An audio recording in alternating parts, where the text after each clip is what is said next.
So now let's move on to our guest speakers from the construction industry who'll be sharing with us their perspectives and experiences in steering through major operational challenges by going digital. Our first speaker will be sharing with us his perspective from a franchisee's point of view and who has managed the construction of various restaurant establishments with strict timelines to meet and milestones to achieve.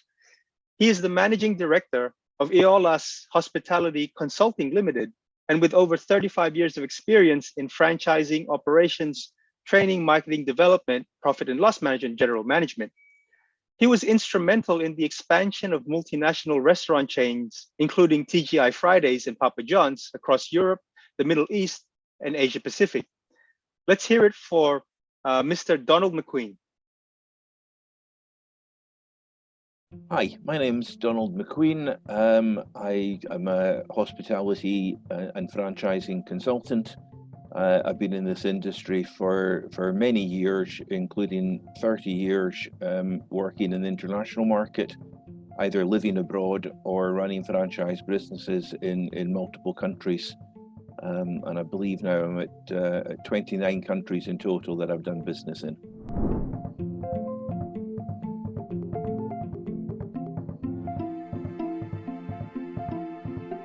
Well, my industry experience is similar. It's been in building restaurants or home delivery, or that's been part of my responsibilities. But the problem in doing business in far-flung places is that you often don't get to see what it really looks like until you turn up and look at it after it's opened. And you can't always send people to see every site, particularly in the more QSR sector where you're building many units. And you have to have trust that your franchisee will use the correct materials and put them in the same place, and that they will build them efficiently. And I use the word efficient because that's not cheap. Things have got to be built to specification. And if they're not, everybody loses, from the investor to the franchisee to the customer. And so that's the challenge. The challenge is being surprised. What approaches have you tried to resolve these issues?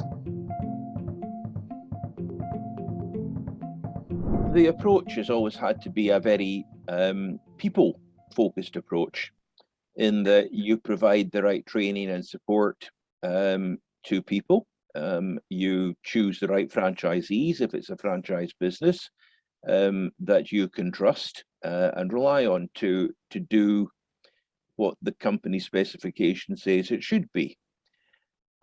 Sometimes, with the best will in the world, even the very good ones can't always achieve that because the right materials aren't always available. And in other cases, as in particularly in a larger organization, the relationship that one may have with the senior leadership in a group gets diluted when you go out into provincial areas of countries, and it's people that don't know you and you don't know them, so they don't necessarily have the same feeling imperative to do the right things. And may give up in challenges too easily.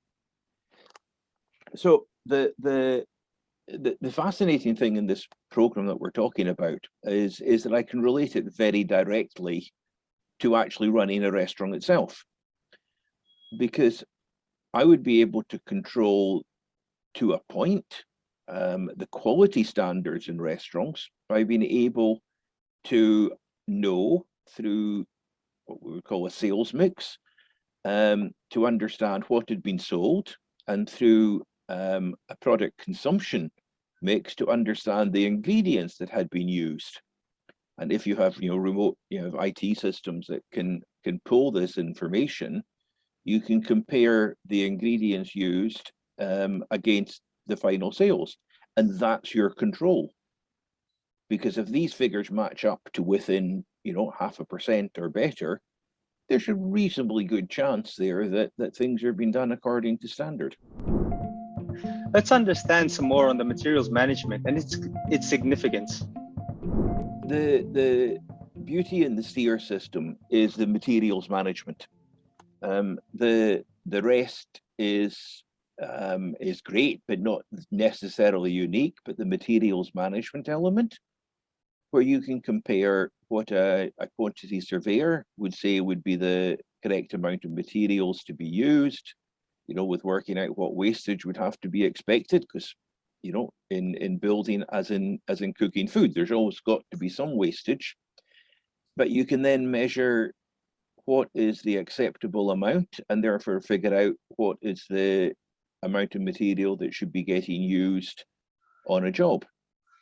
If the ability is there, I believe, for some items to be tracked to make sure that they are of the right quality, and that would be a phenomenal thing, because then, when there are no guarantees in life, this is as close as you're going to get to say that the building has been put up to standard.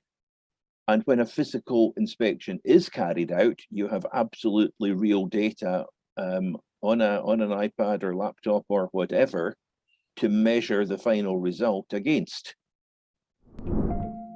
What are your thoughts on our research findings and the material-centric approach to site management for a more efficient, profitable, and greener business? Well, the environmental impact one says that if you use the right amount of materials and you buy it correctly and in the right formats, right lengths of wood, etc., then you're going to waste less, and that automatically becomes good for the environment. The cost will improve, because it wouldn't be surprising to anyone to know that sometimes materials that are delivered to a building site sometimes then get delivered to another building site thereafter, and therefore the cost gets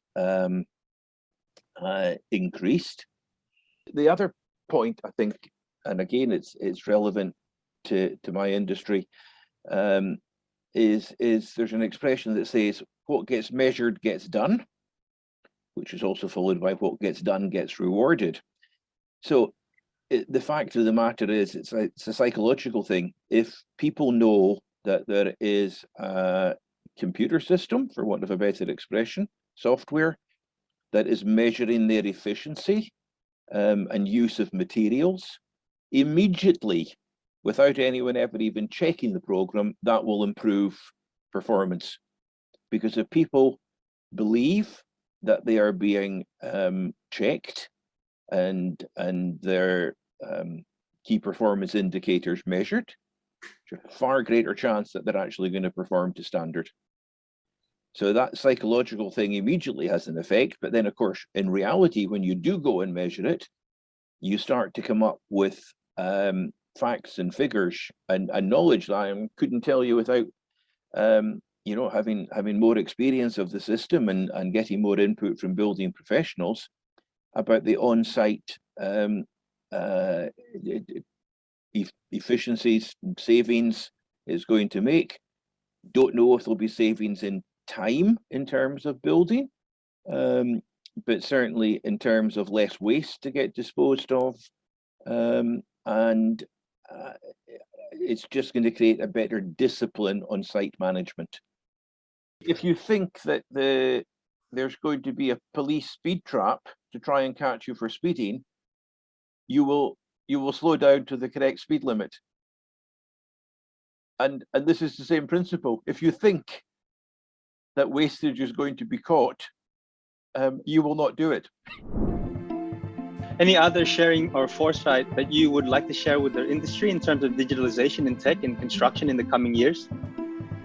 I don't know how much I could quantify this, because in people that I have spoken to that are more expert in actually building, great excitement about hearing about this, because this is new.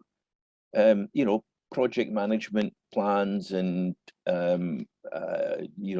bills of quantities and whatever, that's been common and been around for a long time. But this materials management is something unique. and look around. Everything you see is something that gets built, be it an office, a house, God knows in future, a piece of furniture or something like that. So the ability to touch, and it's not been exaggerating to say, everything in the world is there. And if you think of if you talked about the environmental impact, and of course this is now very much top of mind, having just finished the COP26 conference. The an impact from all the building works, a very small impact in reducing the amount of materials, has a major impact on the environment. And that is something that in most countries consumers are demanding these days. So, for a building company to go and say we've managed to reduce our consumption of wood by X%, and saving X number of trees, that's a big brownie point. That's a big part of a company's corporate social responsibility. So I find it very, very hard to see what the downside would be. And again, in talking to people that I know, they don't know of any other program at the moment that can achieve what Steer can achieve.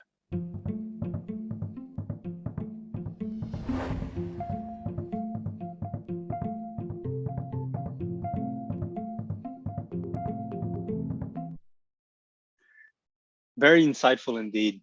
Thank you, Donald.